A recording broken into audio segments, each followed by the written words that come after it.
다 못 보고 죽을 순 없잖아. 없잖아. 안녕하세요, 한승입니다. 안녕하세요, 병규입니다. 네, 안녕하세요, 예준입니다. 자, 오늘은 예준이의 추천작으로 네. 들어왔습니다. 어떤 거죠?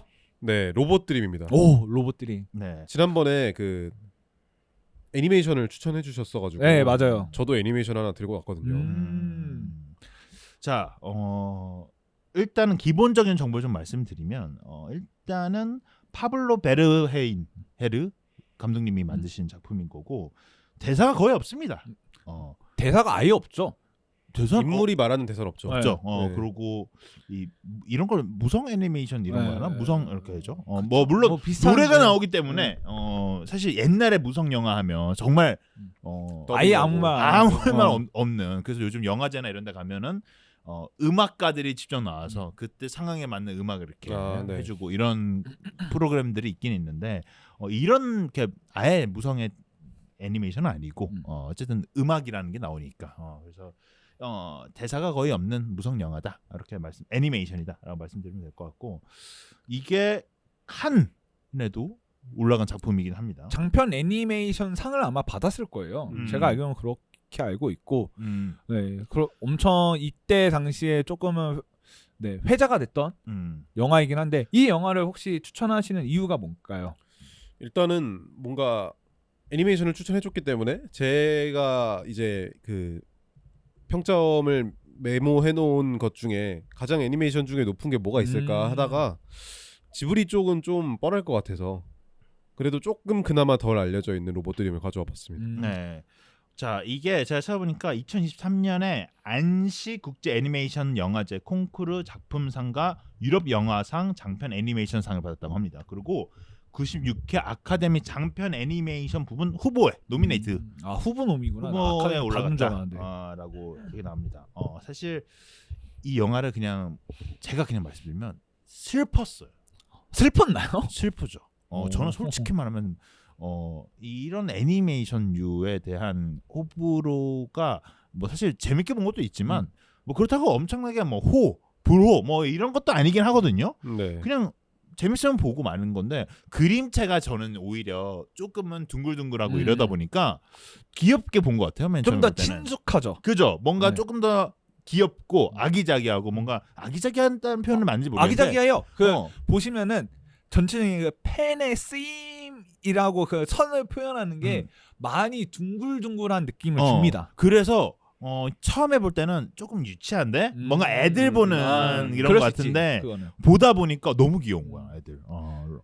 이게 캐릭터들이. 뭐 영화 얘기는 이게 실제로 그 굿즈가 오히려 더 잘 팔렸대요. 영화보다는. 네, 그런 얘기가 있더라고요. 네. 이거 근데 보셨어요? 슬프셨나요? 굉장히 슬펐습니다. 아, 그래요? 네. 나만 안 슬펐어? 눈물 나오죠. 나만 안 지금 슬펐구나. 가슴이 아려요. 그래요?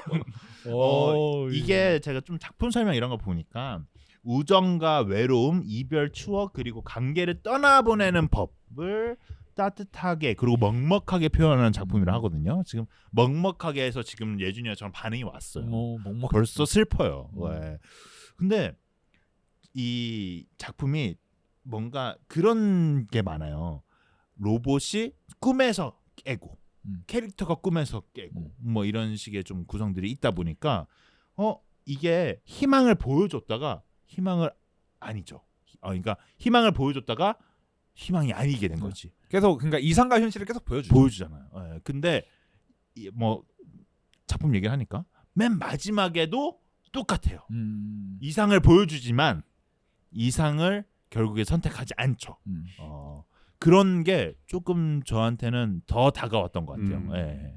저도 뭔가 비슷한 의견으로 이야기를 덧붙여 보자면 이 사회는 뭔가 조금 더 지금 우리가 살고 있는 시대보다는 조금 더 진일보된 사회처럼 보여요. 어쨌든 로봇이 같이 막 다니고 굉장히 좀 더 진보된 사회처럼 보이는데 그래서 뭔가 다양한 관계들이 되게 쉽게 대체되는 것처럼 보여졌거든요.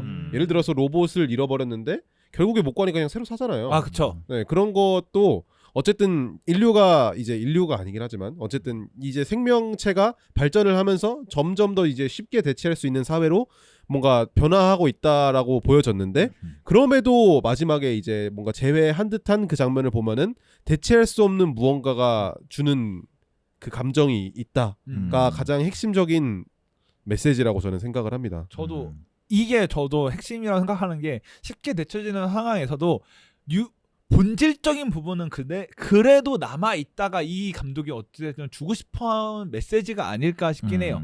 어찌됐든 그 영화에서 계속해서 서로가 서로를 그리워하거든요. 결국 마주치진 못하지만 다시.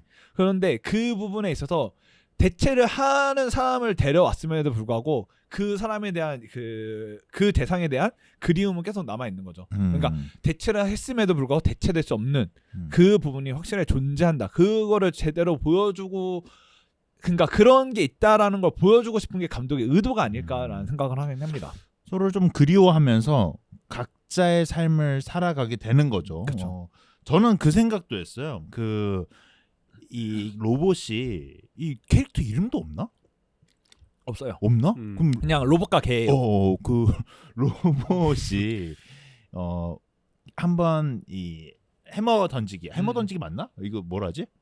그 멀리 던지기. 이거 악어가 해서 깨지잖아요. 저는 그게 오히려 더 그 이제 슬픔에 대한 극대화를 좀 한 것 같다는 생각도 들기도 하고 또 그 이제 개도 실제로 이제 볼링장에 가서나 뭐 이렇게 뭔가 조금 잘 안 되잖아요. 계속 사람과의 관계라고 표현하기 좀 그렇고 관계에 있어서의 그런 뭔가 잘 안 되잖아요. 뭐 예를 들면은 같이 즐거운 시간을 보냈던 오리 여자야 누구야?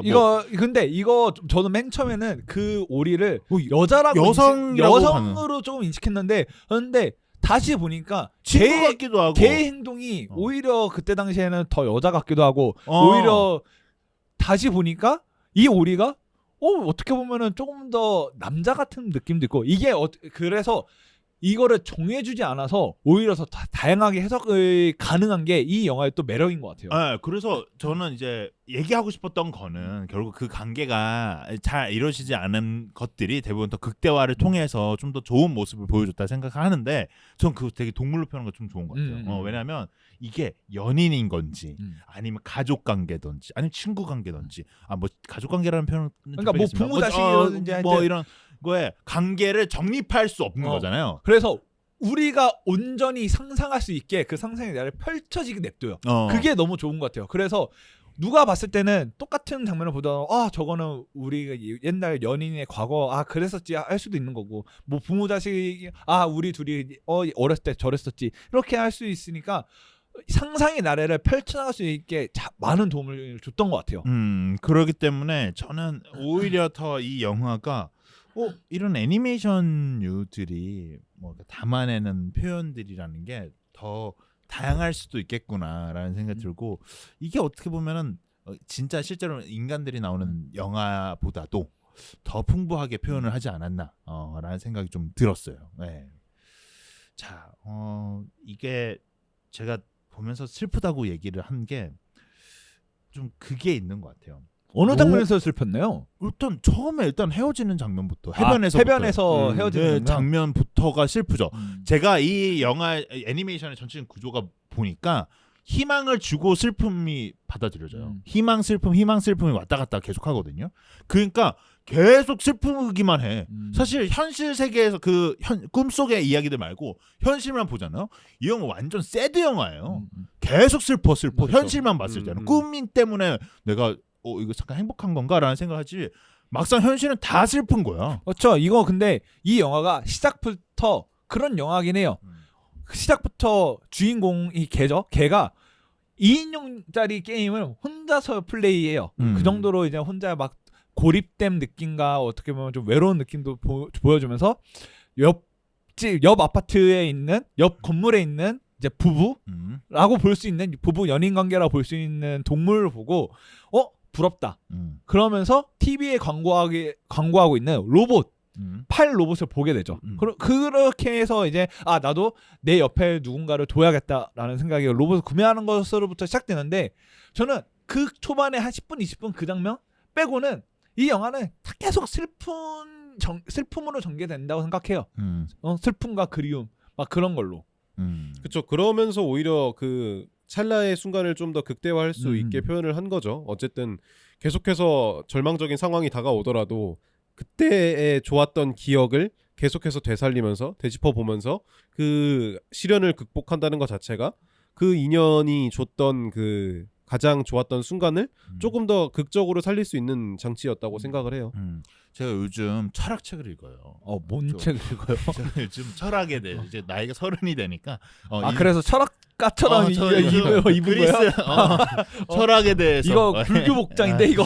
요즘 철학을 좀 읽거든요. 근데 참 인간관계라는 게 사실 정립할 수 없는 영역이거든요. 그쵸.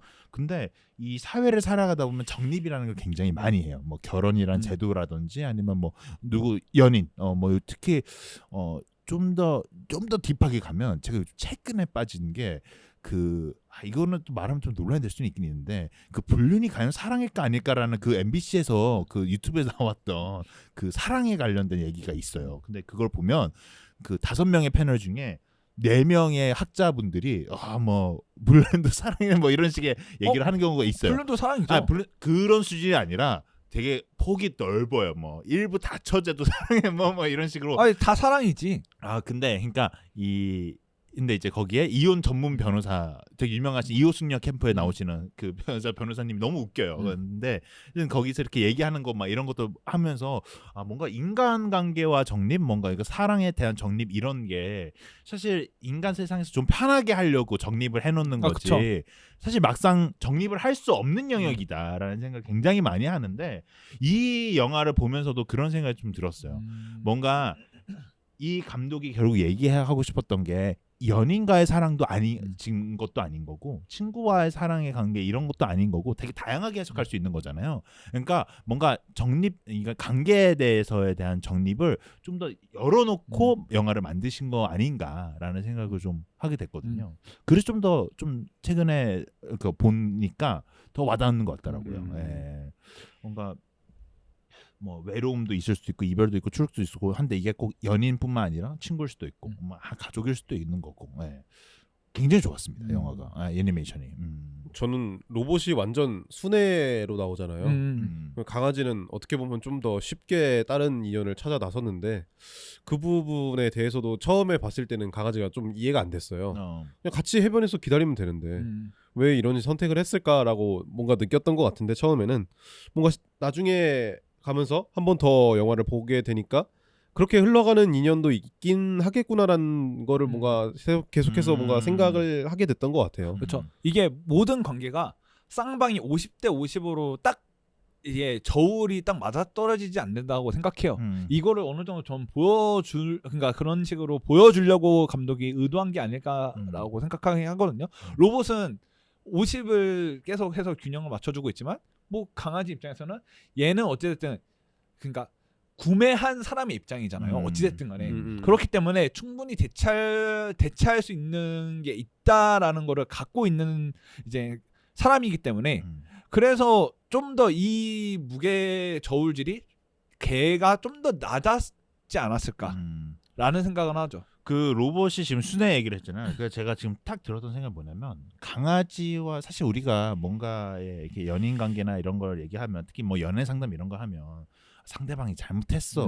뭐 이런 거는 뭐 물론 사회적인 룰에서 이런 대화 관계 속에서 이렇게 편을 들어주고 이런 거는 사실 가끔 필요해요. 뭐 대화하는데 뭐 굳이 기분 나쁘게 그렇게 할 필요는 없잖아요. 근데 물론 제가 이번에 느끼는 건 뭐냐면 아까 강아지가 조금 다른 인연을 쉽게 찾으려고 한다 이 모습이 저는 어떻게 느껴졌냐면 강아지는 잊으려고 한 것 같아요. 근데 이 잊으려는 행동이 이해가 안 되진 않아요.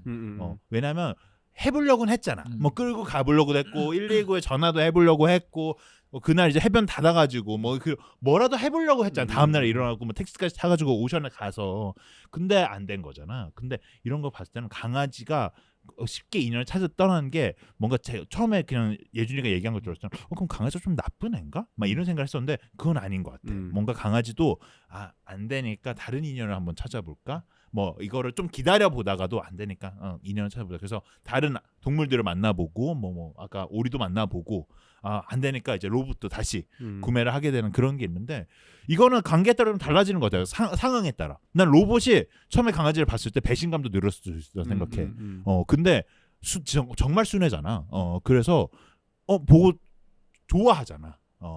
좋아한다는 표현이 맞나? 뭔가 그러니까 반가워한다는 반갑고 이제 거기서 이제 당황. 옆에 누가 있네라는 그것도 당혹감? 있고. 그리고 이제 자기 상상 속에서는 결국 찾아가서 붙잡잖아요. 붙잡고 돌려서 서로가 서로를 인지하고 확인하는데 그 안에서 이제 그 로봇도 다시 자기의 다른 사람을 떠올리잖아요. 그러면서 이게 상상이 깨지면서 현실로 돌아오는데 근데 이게 순애도 순애지만 결국 사람이 그 관계를 이어나감에 있어서는 거의 다 좀 비슷하지 않을까 생각해요. 그러니까. 이게 과거 물론 정말 좋았던 과거가 있지만 현재는 다르다면은 현재를 선택하는 거죠. 이런 게 진짜 인간 로봇과 동물로 표현을 하긴 했지만 어차피 인간의 살아가는 사회 구조상으로 봤을 때는 굉장히 유사점이 많은 영화지 않나라는 생각이 들고 이 영화가 아까 우리가 뭐 무성 영화다 이렇게 얘기했지만 굉장히 유명한 노래가 나오잖아요. 그러니까 Earth, Wind and Fire의 September가 나오죠. 제 동생이 특이하게 02년생인데 이 그룹을 굉장히 좋아해요. 오 그래요? 심지어 앨범을 찾아서 구매하고 굉장히 좋아하는데 독특하시네. september도 좋아하고 명곡 많죠. 네. 뭐 또 있는데 뭐 동생이 가끔 이제 핸드폰 차량에서 노래 주도권을 갖게 되면 언제나 이 집을 얘기하게 되면 노래를 저는 굉장히 많이 알고 있거든요. 제목은 잘 모르지만 근데 명곡들이 많은데 또 september가 신나는 노래잖아. 그래서 이게 좀 더 대두되는 게 있는 것 같아. 저는 여기 영화에서 가장 좋았던 부분이 음악 얘기를 빼놓을 수 없는데 무성 영화에서 아예 그 다른 인물들의 그런 말소리가 없는 이 영화의 흐름에서 굉장히 어떻게 보면 단조롭고 지루할 수 있는데 저는 이 september라는 BGM 하나로 계속해서 영화의 그 뭔가 좀 행복한 느낌과 좀 어두웠을 때 외로운 느낌도 이 september 하나로 다 표현되는 그게 너무 천재적이었다고 생각해요. 그리고 그 september로 해서 변주를 주는 것도 너무 좋았고, 네 그렇습니다. 그 노래 가사도 좀 그런 느낌이잖아요. 기억나냐? 그 9월에 그 우리 같이 춤췄던 날이 기억나냐? 이런 게 그 상황과도 굉장히 잘 맞물려서 더 극적인 효과를 이뤘다고 생각합니다. 영화를 어떻게 보면 좀 대변하죠. 그 노래가 대신 그 대사를 대신 대변해주는 느낌. 이 september 노래는 사실 제가 알기로는 뭔가 그러니까 좀 더 행복을 기억을 하는 그런 것 같은데 영화의 결론 또한 september랑은 좀 비슷한 것 같다는 생각이 들긴 해요. 그렇죠. 서로의 이제 추억으로 묻잖아요. 묻고 현실을 집중하는 느낌으로 서로의 옆에 있는 사람에게 좀 더 집중하는 느낌이죠. 뭐 가사에 이런 것도 뭐 난 당신과 같은 생각을 해요. 이 부분만 봐도 이제 좀 강아지도 그렇고 로봇도 그렇고 같은 추억을 해상을 하지만 결국에는 현실을 살아가는 이런 느낌인데 뭔가 이 현실을 살아간다는 표현이라는 게 저는 뭔가 부정적인 의미가 좀 있는 것 같아요. 뭔가 현실을 살아간다. 근데 사실 부정적으로 생각할 필요 없다고 생각하거든요. 굉장히 긍정적인 단어일 수도 있죠. 뭐 예를 들면 내가 돈을 벌어야 돼서 어쩔 수 없이 현실을 살아. 이렇게 하면 뭔가 부정적인 의미로 들고 현실을 산다는 표현이 저는 되게 부정적으로 많이 쓰인다고 생각을 하는데 저는 그거는 조금 바꿔서 생각해 볼 수도 있는 거 아닌가. 이게 현실을 살아가기 때문에 좀 더 낭만이 있고 그 낭만을 생각을 하면서 살아가는 원동력이 되지 않나 이런 생각을 하면 좀 더 긍정적인 수도 있지 않을까 이런 생각을 요즘 좀 하긴 하거든요. 요즘 좀 철학가 같죠? 네. 근데 뭐 어쨌든 이 영화 또한 이런 거를 잘 표현하지 않았나. 애니메이션 진짜 그 마지막에 딱 만나는 장면에 그 눈 있잖아요. 그 강아지의 아련한 눈. 이 정말 그냥 동그랗게 해갖고 점만 이렇게 찍은 거거든요. 눈동자가. 근데 거의 나 진짜 뭐 여기서 이미 대사 다 쳤어. 이미 그 영화에서 나오는 아름다운 대사들은 다 나왔어. 흡사 라이언 고슬링처럼. 진짜 맞아. 눈이, 라이언 고슬링 얘긴 해. 맞아. 눈은 라이언 고슬링 거의 비슷했어. 이 정도는 표현이 굉장히 좋아. 뭔가 이 흔들리는 눈동자 같은 느낌이 굉장히 딱 느낌이 오지 않았나. 완전 추천. 난 처음에 영화 시작할 때 칸 얘기 딱 나오길래 좀 발작 끼고 얼마나 철학적일까 뭐 이런 볼까 이랬는데 이게 좀 확실히 다른 의미로 되게 가볍게 볼 수 있지만 또 가볍게 보면서도 생각할 거리들이 있는 굉장히 좋은 영화지 않나. 좋은 애니메이션이지 않나. 이게 또 어떻게 보면은 불교에서 시절 인연이라는 그 얘기 단어가 있죠. 단어가 있는데 딱 이거에 좀 맞아떨어지는 이제 단어인 것 같아요. 모든 인연 관계에는 적당한 때와 뭐가 있어야지 만날 수 있다. 그런데 그게 없으면은 헤어지는 거고 그게 있으면은 계속 이어지는 건데 여기서도 딱 그거를 잘 표현한 것 같아요. 서로가 그러니까 이제 구매자와 이제 그 아이템이라고 해야 될까요? 그 물건의 관계였지만 어찌됐든 간에 그 사람이 필요로 할 때에 그 로봇이 나타나서 서로의 동반자가 됐고 그 운명의 때가 이제 끊기니까 이제 그렇게 헤어지면서 각자의 길을 가게 된 건데 하나의 교차점에서 만나서 이렇게 헤어지게 된 거기 때문에 시절 인연을 어떻게 보면은 서양에서 느끼는 시절 인연을 이렇게 표현한 거지 않을까.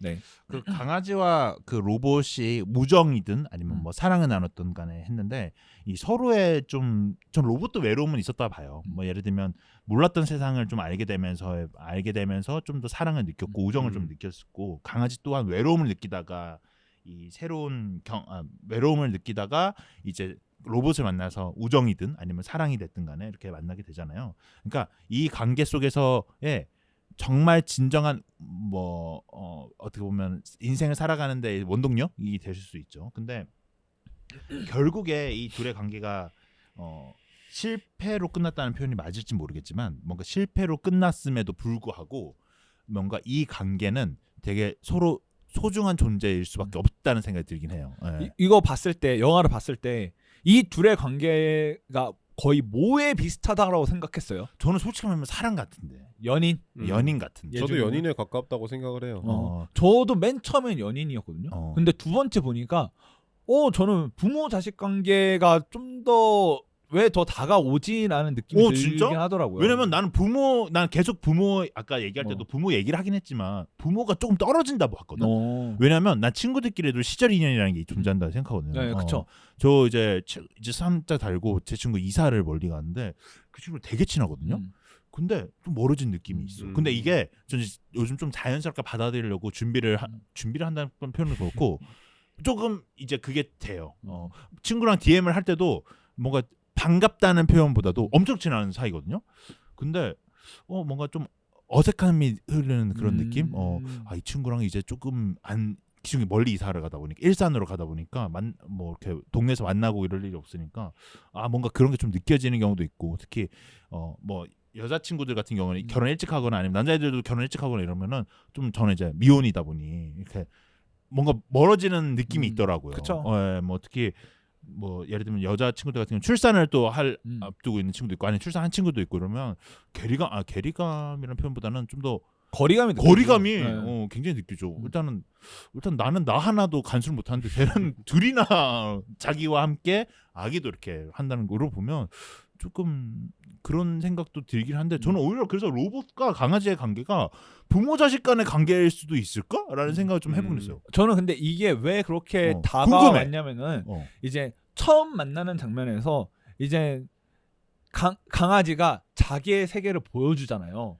그러면서 호기심 많은 눈빛으로 막 이것저것 다 해보려고 하고 하는 그 부분이 부모가 자식한테 지금 현재 살고 있는 세계를 보여주고 알려주는 그 느낌이 조금은 들더라고요. 근데 이게 부모 자식 간의 관계는 딱 그 느낌만 나는데 저도 전반적으로는 그 연인 관계라고 생각하긴 해요. 이 장면을 또 이렇게 생각해 보면은 서로가 이제 알아가는 단계에서 걔가 자기의 세계를 연인한테 보여주면서 이 사람의 세계는 이런 게 있구나라는 거를 알게 되는 것도 있으니까. 근데 이게 아까도 얘기했지만 동물로 표현돼서 그렇지 정말 모든 관계 이게 친구 관계에서도 우리가 서로 우정을 이어나가는 관계에서 내가 사는 세계를 이렇게 보여줄 때 친구가 이렇게 긍정적으로 반응할 수도 있는 거거든요. 그래서 정말 많은 관계들이 다 내포되어 있어서 그래서 조금은 해석하기가 편했던 것 같긴 해요. 오히려 제가 생각했을 때는 새로운 세상을 보여준다는 게 자식이 태어나가지고 새로운 세상을